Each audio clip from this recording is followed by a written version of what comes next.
Welcome to A Slob Comes Clean, the podcast. I'm Dana K. White. I blog over at aslobcomesclean.com. That is where I share my personal deslobification process. So I figure out ways to keep my own home under control. I share the truth about cleaning and organizing strategies that actually work in real life for real people, people who don't love cleaning and organizing. This is podcast number 303. And I think I'm going to call it Cars and Paper and Other Overwhelmingly Messy Things podcast. Or something like that. So I am talking to Sue in this podcast. Just so you know, we recorded this back in March, and I'm incredibly thankful to her for coming on. She is one of the kindred spirits.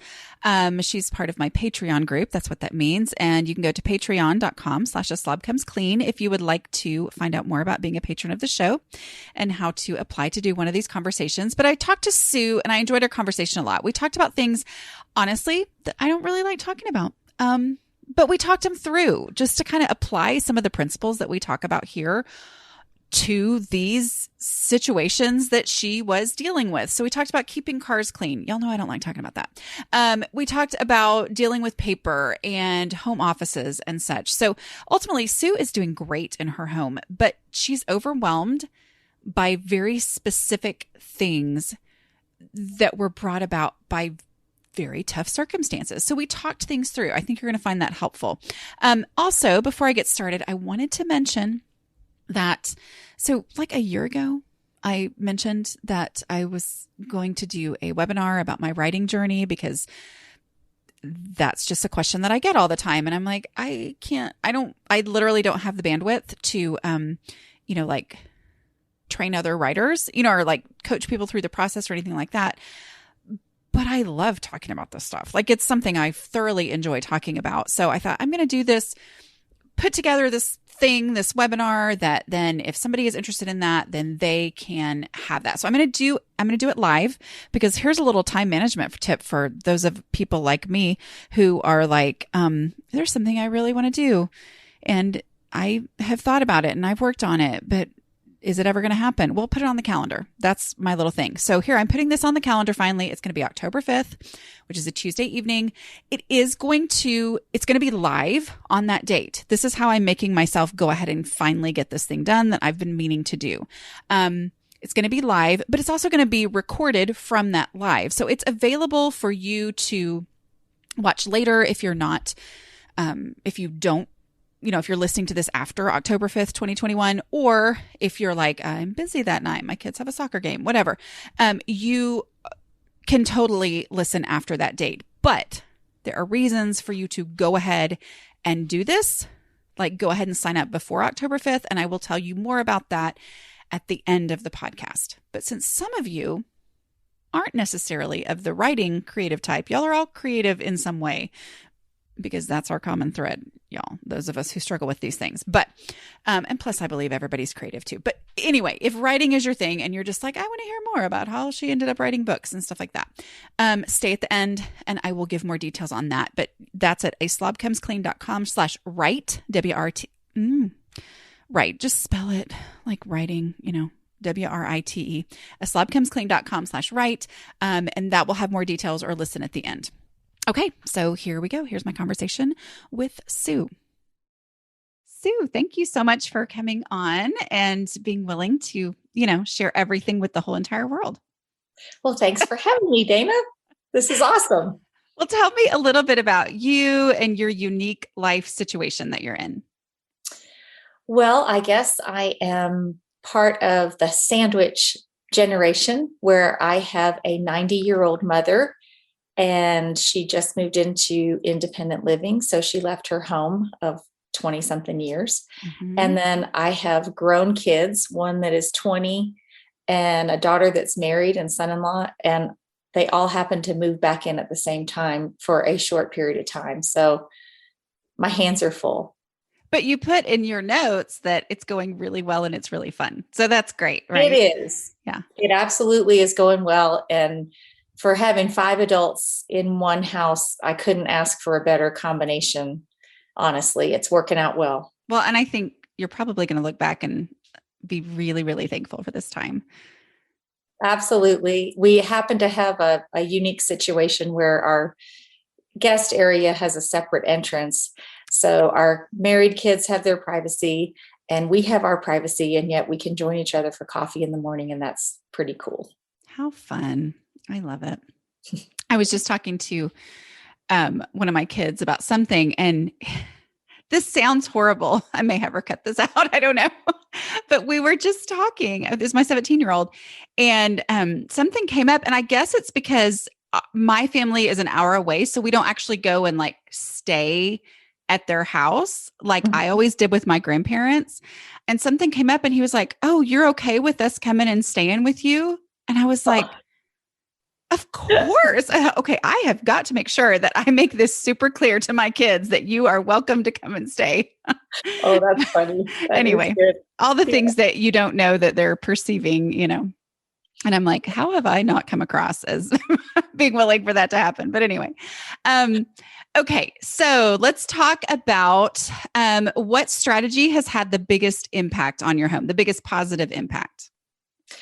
Well, I would say your way of thinking connects with my brain. So absolutely do the dishes and sweep the floor and start with the trash first. Those three basic concepts have been a game changer. But I would say one of the things that I have passed on to a lot of people that you talk about is when you pick up an item and you're ready to put that away, the old me used to put it in the place that I would think it should go. And I know that sounds a little bit funny, but when you gave me permission to say, ask yourself this question, where would I first go look for this? And it might be the weirdest location in my house, but that is where I go and put it in that particular location. And then when I want to look for that item, I know where to find it. So that's been a game changer. Right. And it becomes it's a self-acceptance thing. It's realizing this is how we function and that is perfectly fine. And we're going to be so much less stressed if we just go with it instead of fighting against it and then never being able to find anything.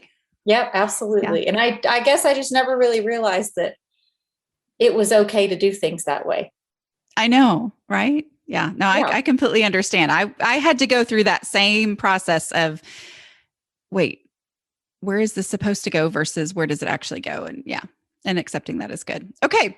And then after I read your first book, 3 years ago, I realized that I could really and truly throw away all the organizational books that I bought over the years that I never got through because I'd never understood how I could transform into that person, which I couldn't. So now we totally connect, Dana. It's awesome.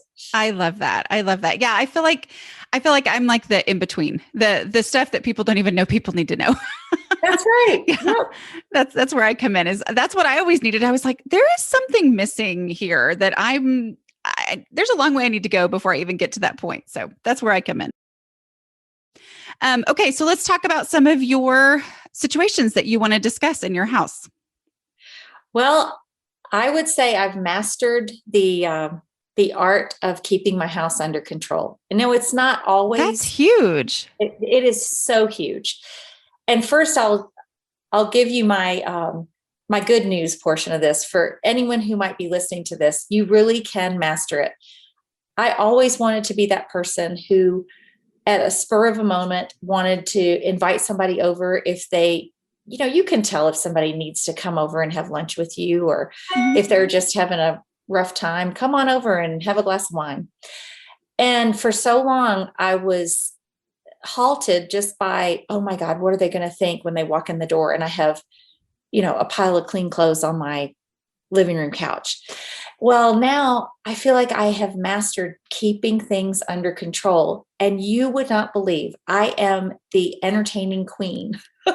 That is amazing. And that's wonderful to hear. I love it. It's so cool. I even have people stay overnight multiple times. Like they've come to our house and, it's just so easy. I feel like because of you and your systems that I am the person that I have wanted to be for so long. Now shift that into our business and I'm not there yet. And it's only because I don't really know what to do. So just to give you a little bit of a background, my husband and I are home builders. And Oh, so we have a massive amount of paper that comes through our doors and ends up on my desk, or I should say in piles on my floor, but in my office. But we it all is, know what you mean by on my desk. Yeah, we got yes, it. yes, Yeah. absolutely. Yeah. Yeah. And so that's the portion of my life that if I could, get control of, I would be, well, that and another, we'll talk about the other one later, but Yeah. yeah, that would be amazing. So here's where I say that, you know what I'm going to say, right? That I Don't. have a business where I don't have a lot of paper. Like, Mm, because it is a huge, huge struggle. And part of it is that for you is that reality. Like, this is the business that we have. This is the biggest challenge that we have. What have you done? So basically what I'm saying is, let's talk through it. Let's try to figure some things out that will be helpful for you by applying the processes that have worked for you in other ways. Let's see, how could those apply to this situation? So what are some things you've done that have worked and have lasted? And then we'll talk about some things that you've tried that you thought were going to work that didn't end up working. So what are okay. some ways that you have made some improvements? Some ways that we've made improvements is I color coded our jobs. Okay. So when we do multiple projects at once, they all have a color, and whether that, so when paperwork comes in, it gets attached to the proper colored worksheet, etc. I recently transitioned into big binders that were Okay. colored. So visually, I can look at that and go, okay, yeah, that's, 123 Main Street. Perfect. So anyway, that's helped me a lot. But I still absolutely struggle with the paper nightmare that comes with having your own business and doing it out of your house. Is it an issue of you have excess papers, or is it an issue of there are so many papers you really do have to have and you've got to figure out what to do with those papers?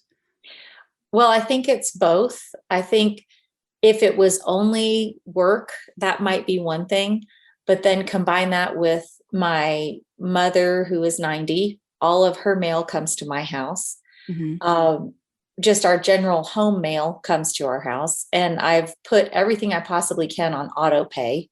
That's been a lifesaver. Yeah. But then there are just those times that they need addressing, and then we may want to cut all this out. No, it's okay. No, I mean, that's because I what you're saying is you've got it coming in from three different places. Oh yeah. And you said you have, you office at home. Do you have a designated space specifically for I do. home office? Do you combine the three different types of paper coming in all in that space? I do. Well, I will tell you, a lot of times it ends up in a big Rubbermaid box, Mm-hmm. and I kind of transport that with me, thinking, oh, I have good intentions and I'm going to get through all of this. And it's just, a nightmare. Can you have three separate smaller Rubbermaid boxes for home, your mom, and business? Would that make any difference? I have tried separating it that way. And, I am a procrastinator when it comes to opening mail. Oh my gosh, it is. I would just about rather do anything else. So on that, do you sort it before you put it into, does everything that comes in the mailbox go into that Rubbermaid bin, or do you try to remove anything that's not absolutely necessary before you put it in that bin? No, it pretty much goes into that box, and then so that's number one, is to, even if it's not in the most beautiful place, to figure out, okay, that bin needs to be next to a garbage bin or recycling bin, whatever it is that you have, so that as you bring it in, are you usually the one that gets the mail? Yes. Okay. So as you bring it in, you do a quick and easy sort. So nothing worth procrastinating over. Like, you know what I Okay. mean? Like nothing decision-making version of Okay. that. Mhm. But even if you had 3 bins and you just put things into, business, home, mother's stuff Mhm. and trash with no emotional angst. So like no decision making, I'm seriously just sorting into there because that is the problem with paper is, Mhm. and I'm not in the same situation as you. I'm just saying for me, the number one thing I've done with paper is to go straight to the trash can from the, because do you get junk mail? Oh yeah, junk Yeah. mail, and I have a lot of Amazon orders, and Right. that just all piles up, boxes and Yeah. you So name it. so any of that kind of stuff that you can eliminate, I mean like I am ruthless about what actually goes in it's for me it's a little plastic tub. Mhm. I'm not sure if it's Rubbermaid, I think it might be Yeah, Sterilite or whatever, but like a paper-sized tub, I am ruthless so because I'm like I hate dealing with that I do too. and I'm not going to have to deal with it as soon if I will remove all the easy stuff so it doesn't fill up as quickly. You know what I Okay. mean? Because once it fills Mhm. up, then you have to deal with it, right? Or you Right. have to get another one and then that makes you feel guilty and you feel like you're dreading it even more. So it's like usually I can go from a stack of 10 things and maybe 1 or 2 are actually things that I have to deal with. Another thing too that Cass talks about from Clutterbug is she talks about really broad categories because it feels like, especially with your business, it feels like you are dealing with very, very micro organized things, right? Like very specific things, but acknowledging that it's okay to first start with very broad things, like these are business, like I'm trying to think. She does and this is where I always send people to her instead of me. But she Yeah. talks about like an actual to-do file and then a maybe file and having a separation between those things so that these are the things that I might need. And Okay. because I've named it that, yes, that's a broad category. But it also, when I say, am I really going to put something in this maybe I'll need it file, then it makes me acknowledge, oh, I'm never going to need this. You know what I mean? Like not everything goes in that. It's literally Sure. things that I might end up needing. And I think Dawn talks about this too for Minimal Mom. But and then there's an actual, I know there's going to be action that's going to have to be taken on this, Mhm. that. And then the more that you work with those binders, the more have you felt at all as you've been doing that it's helped you identify what really needs to stay and what doesn't need to stay? Well, when I put it into a binder, it absolutely stays for that project. Okay. So if it goes in there, it's important. Absolutely. Right. Right. So has that helped you? Has identifying the important stuff helped you notice the unimportant stuff a little more easily? Uh, I'm just still 100% overwhelmed with all the Yeah. things that don't really have homes. And maybe that I just need to create more files. I don't know. Things that you might only deal with once a year, like say property tax Mm-hmm. bills or the once a month, I don't even know if you're supposed to save all of your internet bills and cable bills and all of this. I tend to just procrastinate on that. And then Because you're not it, sure. right. And all So the when do all I the ever things need that to look you at that? Probably never. okay. Well, I would say the reducing the definitely don't let anything go in that Rubbermaid bin that's not an actual I really might have to deal with this. Like get rid of anything that's junk mail before it goes in there. And that will reduce the overall. Have you ever brought in help to deal with this? I have, and in the past, it hasn't worked out as well as I Okay. thought it would. So it's kind of been back on my shoulders Yeah, for that's that hard portion. because you thought Yeah. you were going to get rid of it and then you had to take it back. Yeah. That's Yeah. really hard. Two Um, different things. yeah, I know, I mean, as far as business goes, I know I've had a couple different things. I had, a friend who did my bookkeeping for me for a while, and then it got overwhelming for her. Mm-hmm. And it just kind of, she ended up deciding she couldn't do it anymore. And it was really hard because I was like, oh my word, I can't take this back on, but at the same time, it wasn't going great because it was getting overwhelming for her. And she would ask me for the information and I'd be like, I can't deal with it right now or whatever. Mm-hmm. Yeah. And I ended up hiring a bookkeeper that cost, I think it's like 6 times as much as I had been paying her. I mean, it was the biggest business expense I had had at the time. Mm-hmm. And I wouldn't change it. Like I would, Good.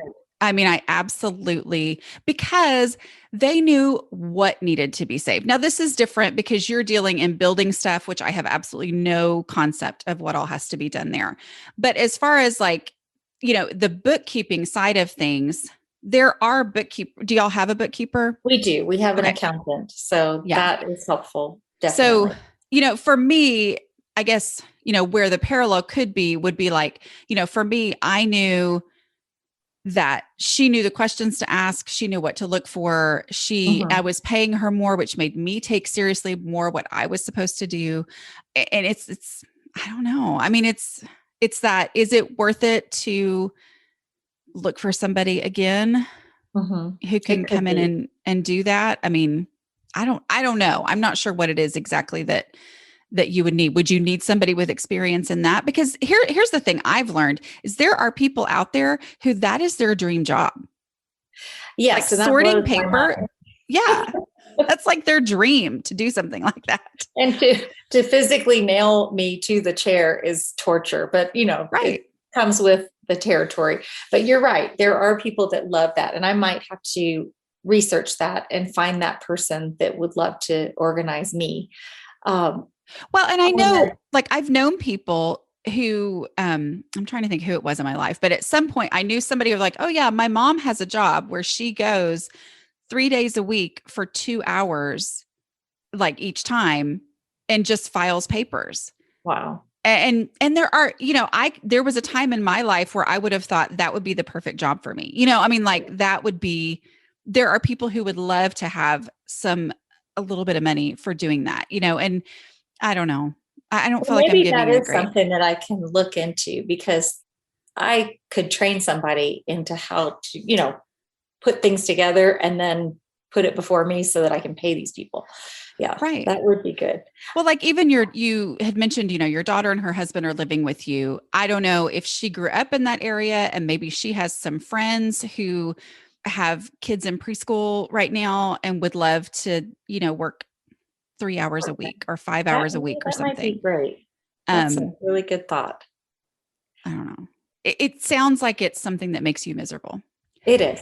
So, so if it would be possible to delete that from your life, I think I've told the story before about my first temp job that I ever got was basically, and it was one of those things like, how did this happen? They brought me in to organize this woman's office, Really? which Have you had that experience before? no, You were just I was thrown some in. random college student doing a temp job for the summer. And they were like, here, organize this office. And I was like, I can't do this. It was not a good fit anyway. but, but yeah, so I mean, but at the same time, there are people who love to do that. Your daughter might be like, oh, so and so loves Yeah. filing and paper and organizing. I mean, I can think of friends who Mhm. that would be so up their alley. And if when they had kids in preschool, they might just jump all over that to come in That's for a a few great hours a week. idea. I really will try that. How do you deal with emails? Um, I delete as much as I can right away. And then as far as like anything that's extra, whatever, if I answer it, then I archive it. Are you using a Gmail system or do you know? No, I'm just using a Mac mail Okay. system on the There's computer. usually a way to archive it, which means that it's out of your inbox, but it's not deleted, you know? So I will respond to someone and then I will archive it, which means that it's going to come up as the whole thread if they email me back. But I'm like, this is off my hand, off of me and onto you, you know? Other Okay. things I do is I know you met Jennifer who got you prepped for this call and everything. She handles email for me in a lot of ways, like meaning there are some emails that I answer similarly again and again and again. I read all of them. And if it is one that has an answer, like a lot of times people will email and ask me the question, what do I do when I'm taking something where I would look for it first and that place needs to be decluttered? Like that's a question which is actually answered in Decluttering at the Speed of Life. But for some reason, people email and ask that question all the time. And Mm-hmm. so I put it in an answer by Jen folder, and she goes, because there's no reason for me to go look up that link and information again and again and again. I just send it to her and she answers that. And then there are other questions like that where I get similar questions all the time. I have templates set up. Do you answer similar emails on a regular basis? Not really, but I'm not good at throwing emails away or archiving. I Okay. haven't really archived anything. Okay, I think archiving would help you because it would probably make you feel better. Like, sometimes one of the fears of deleting is, oh, what if I do need that information someday? Where archiving, it's still going to be there. It's just not Mhm. in your inbox. And then giving yourself permission to unsubscribe from things that you haven't opened in a while, deleting groups, not my emails. My emails are always so important if you're on that list. But That's true. but you know what I mean? Like there's I'm trying to think, because in Gmail, any kind of email service, you can just search, like, let's say you're subscribed to Zulily emails and you like getting those, but you don't necessarily open them all the time. And then all of a sudden you realize, I think 1,200 of the however many emails I've got are probably Zulily, Yeah. just search Zulily, and then you can click on the side, like at the top of the column. Instead of clicking each individual email, you can usually click the top button and it will, highlight all of them. And at least in Gmail, it will say, do you want to also delete the other 1,100 or whatever? Okay. And then delete those. And so you can get a big chunk out of there at a time, because it's really the same concept as the whole decluttering process, which is, where's the actual trash? Like, if you will get just the most obvious ones out of there, like either subscriptions that, if they're about sales, well, then the only one that matters is the one that came today, because everything else is expired anyway, right?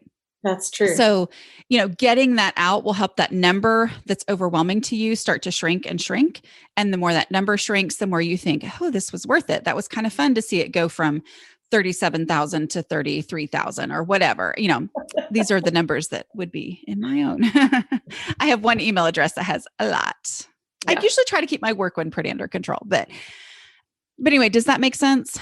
totally. Okay. Yep. That's very helpful. Okay.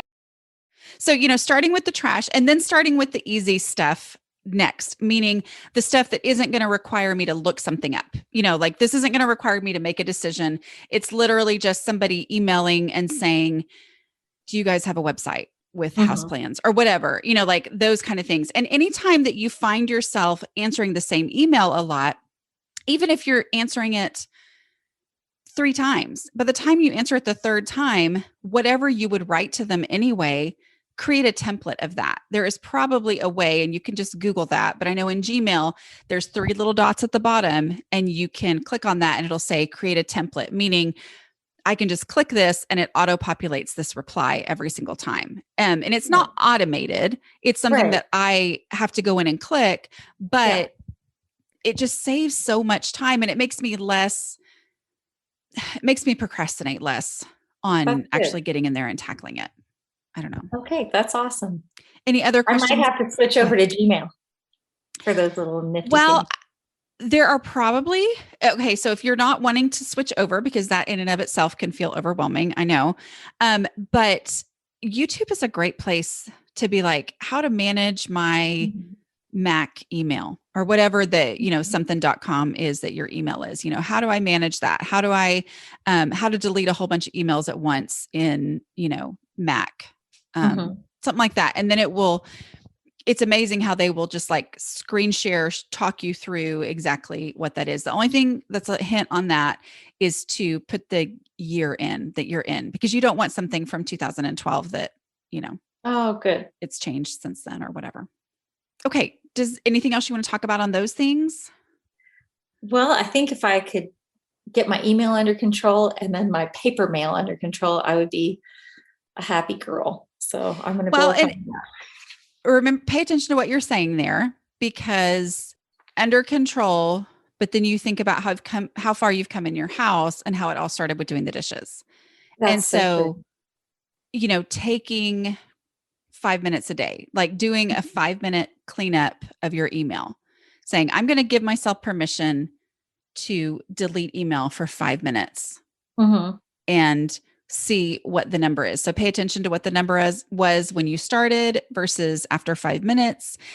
And that will make you realize, oh, I can really make a big impact in just focusing for 5 minutes and making that its own 5-minute email cleanup, or 5-minute, I'm going to sort into as broad a categories as I can with my mail for 5 minutes. Mm-hmm. And Love that. if you have those notebooks, then it's that same take it there now principle of, okay, this came in, it needs to go in this notebook. I'm going to go ahead and do that. And then if by doing that, it helps you start to see the things that, oh, this doesn't actually need to go anywhere. This is trash, just, Mm-hmm. I don't know. Yep. And I'm actually looking into a software program that might take care of my paper end of things.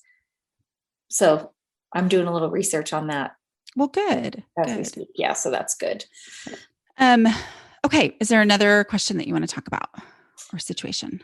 How do you, and I know that I've heard this on your podcast before, maybe it's even in one of your books, but keeping your car under control with just some simple tips. Now I have a subscription for a car wash, which I absolutely adore. That's great.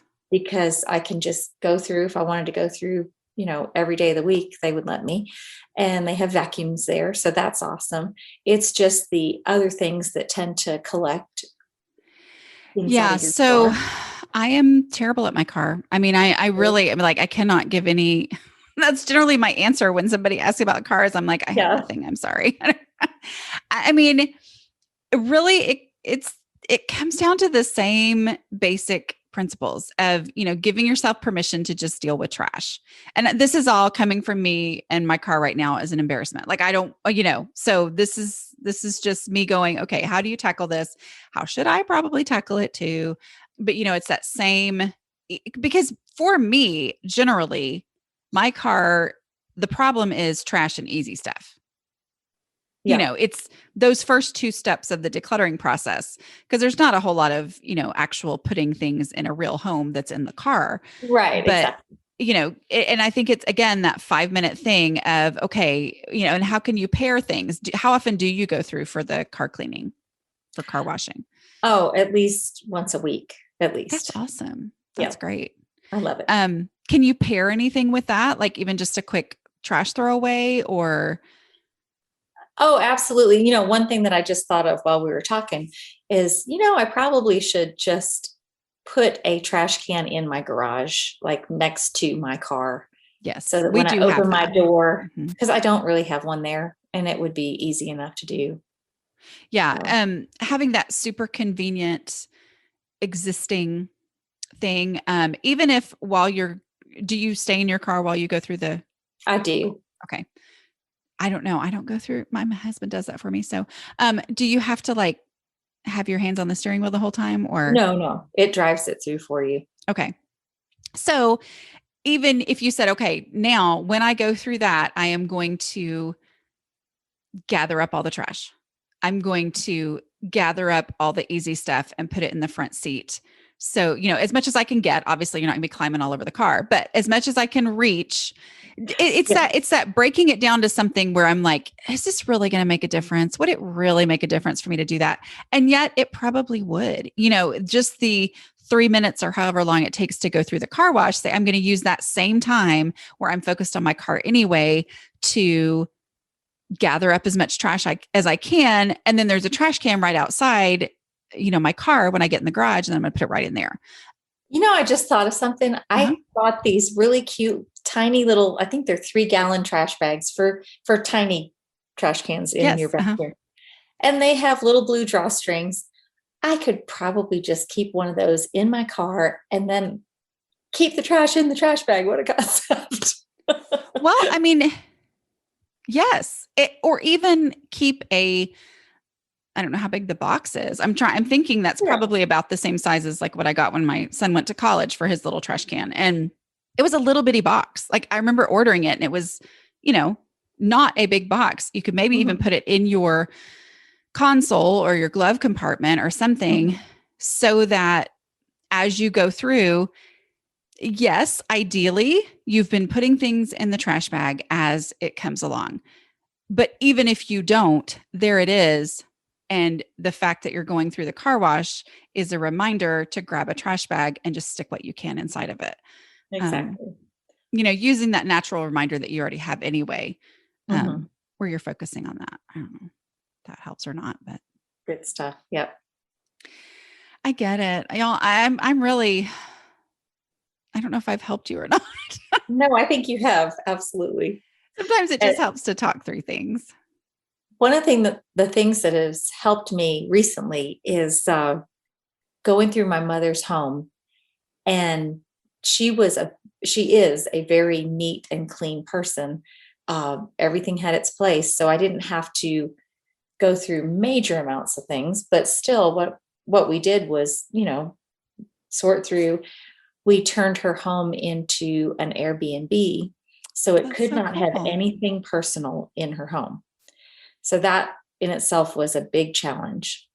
And then we did some remodeling to her house, put in new flooring, new baseboards, new light fixtures, some gently used furniture that I found. And it's transformed me into thinking, okay, I don't need as much stuff as I have. I'm very, very intentional because my daughter and I do all of the cleaning each time a guest leaves and then one comes. We pick up every single item. So it's so important to me. I'm a shopper, so I'll end up at one of the stores. I'm like, oh, this is so adorable. Oh, it would look so cute there. And then I really have to say, but do I want one more thing to physically pick up, dust, clean, and put back? And I said, nope. Everything, all the pictures are taken. It's perfect the way it is.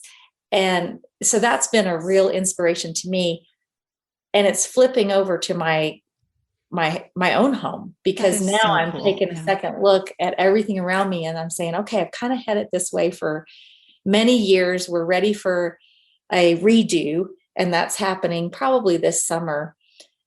And I've already informed my husband, hey, we are going to lighten the load, and it's going to be so similar to that. We're decluttering at the speed of life, baby. Yeah. We're going to get rid of a lot of stuff. And then it just feels so much more freeing to me to be in her house. Well, and it's like, are you able to just walk in and just clean? Yes. We have a system down. I have duplicates of all of the bedding, and I've gone pretty OCD about it, just because not only with COVID, everybody is extra aware of cleanliness, but I also think if I were to stay in someone's home, I would want everything to be washed, everything down to the pillow protectors. So, we have doubles of everything. And so we do have a little system when we go in where we first strip everything and everything goes out on the front porch to be taken away to clean, laundered. Yeah. And then everything gets sprayed with a disinfectant. And while that's drying, we're doing something else. So yeah, we've got a good system down, but it is work, but it's been satisfying work. Right. And it just is such a great example of how much easier it is to clean when there's not extra stuff that doesn't actually need to be there. Yeah, absolutely. Yeah. And I look at my own home and I tend to not throw things away if they're still good.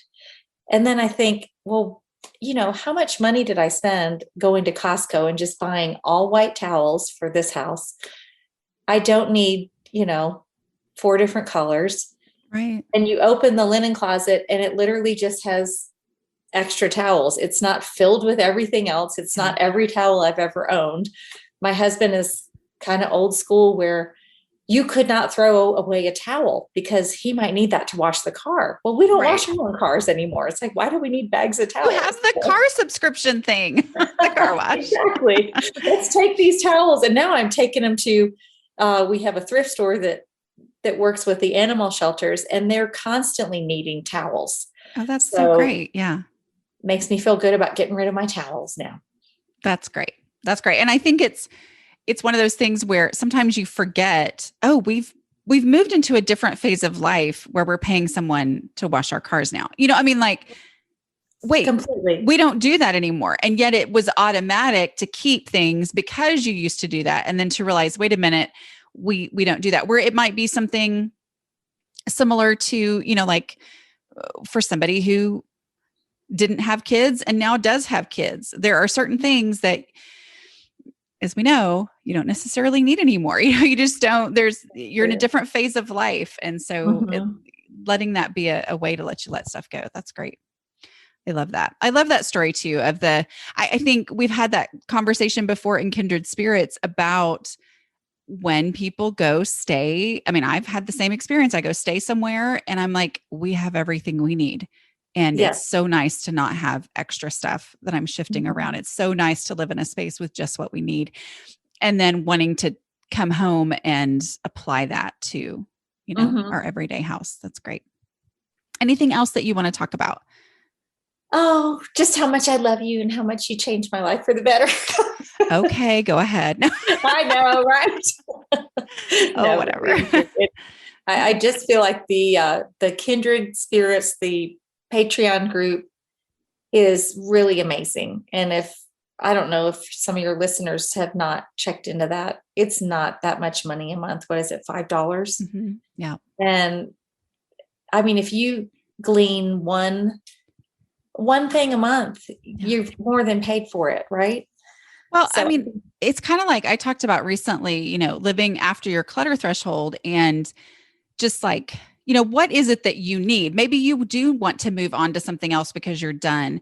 But for so many of us who struggle, we just need that consistent reminder. We need that reminder that, oh yeah, that's right. I got to wake up and do the dishes again tomorrow. You know what I mean? Like that's it, or before I go to bed or whatever it is, you know, but like I've got, it's not just over, you know what I mean? And so it's just kind of a consistent reminder that yes, we're all working on these same things because that's just part of life. And to do that in an understanding place. And not being an organized person by nature, to have somebody kind of hover over your shoulder and say, turn your dishwasher on tonight. Yeah. Even if it's not 100% full. And then first thing in the morning, unload that dishwasher so that you can start your day in a clean kitchen is amazing. Yeah. Yeah. Makes a huge impact. Well, I love that. Thank you. Okay. So we cut out a little bit because we got into kind of, you know, some things that are really, you know, have really affected how much you have taken on over the last several years. Okay. So you shared with me that you've taken on a bigger role as far as the work that you have to do. You've taken on a lot more responsibility and a lot of that you really enjoy, right? That's correct. I do. Yeah. But then you have this part that you hate. And so my advice to you is to view your time and your energy as a container, because the container concept makes sense to you in physical surroundings, right? Absolutely. Yep. So look at your mind and your energy and all that as a container, because it is. I mean, there is a limit to how much you can do. That's why I have Jennifer answer emails for me, because not even because it took so much time when I actually did it, but because I would read them and think, oh, I want to respond.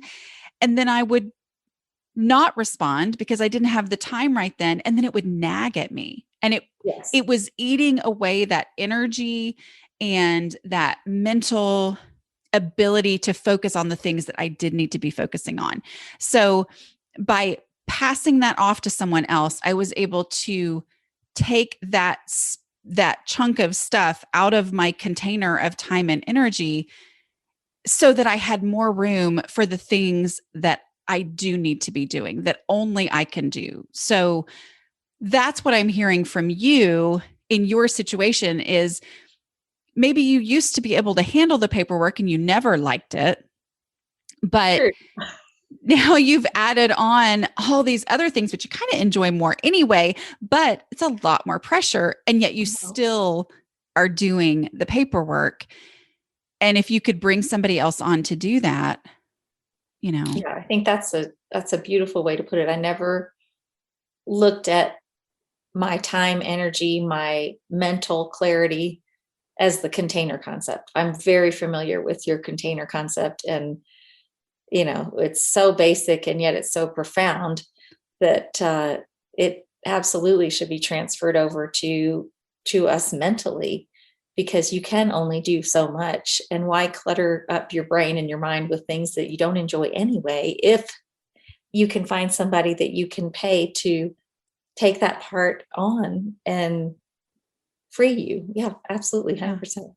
Well, and I know finding the right person can be hard. So I'm not going to just be like, oh, just find somebody, whatever. I know that can be hard, but also knowing that there is somebody out there who might love doing this, just like you love doing these other things that you're not able to put your full time and energy into because of these other things weighing on you, whether you're doing them or not doing them, or they're weighing on you.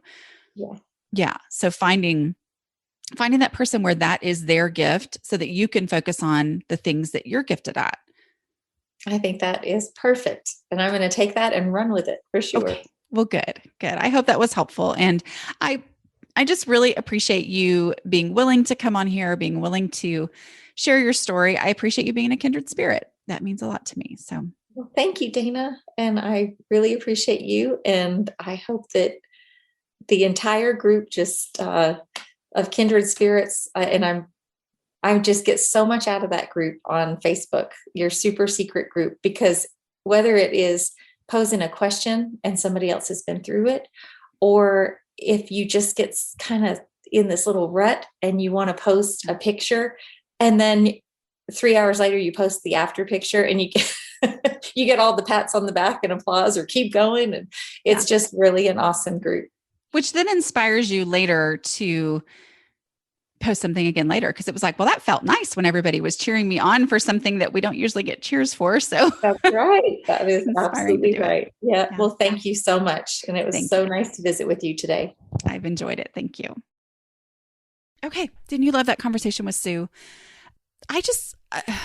Anyway, I love doing these conversations. And I do want to say, I think I meant to say this in the thing ahead of time, but anyway, I meant to say that, y'all, I've come a long way on paper. Like I had a podcast, 2 or 3 episodes ago where I talked about how I have personally solved my paper issues. Now, my system that I have started using is pretty simple. And I think Sue is dealing with a lot more paper than what I deal with because of, her unique situation. So all the same things still apply, because even though I've come up with a system, the decluttering part, the dealing with an overwhelming task amount, that all still applies. Okay. But yes, I have finally started to feel competent on my paper, which is nice. But I wasn't back in March when we recorded that. So, okay. So let's talk about, if you are interested in the writing journey webinar that I'm doing. Again, that's at aslobcomesclean.com/write, the BRITE. So as I said, I'm going to do this on October 5th. It will be live. You can come watch it live. It's going to be about 2 hours because I talk a lot, and I have a lot of things to share from my 12 years of writing. You can watch it all live. You can watch it later as a recording. You can watch part of it live. You can go back and watch it. The thing is, it's going to be through Teachable, which is where Teachable is where I have hosted my courses in the past. Okay. So I'm doing it through there. So if you sign up now before October 5th, you're going to get the link to come attend it live on October 5th. And then after October 5th, it's going to be the video recording in Teachable for anybody in the future who wants to get it and listen to it. So it's going to be $24. before October 5th.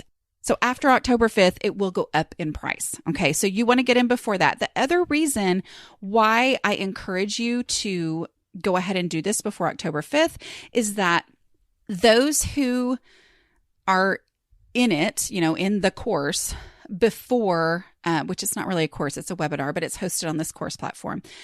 Those who are in there before October 5th have the chance to ask questions for a Q&A that I'm going to do 2 weeks after October 5th. Okay. I will give a definite date later, but it'll be right around 2 weeks after that. Okay.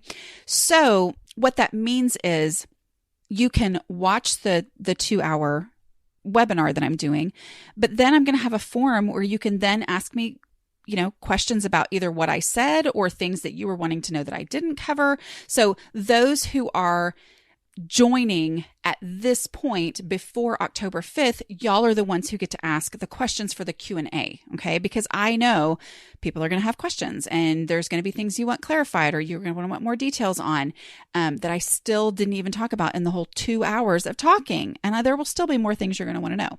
At least I would be that way.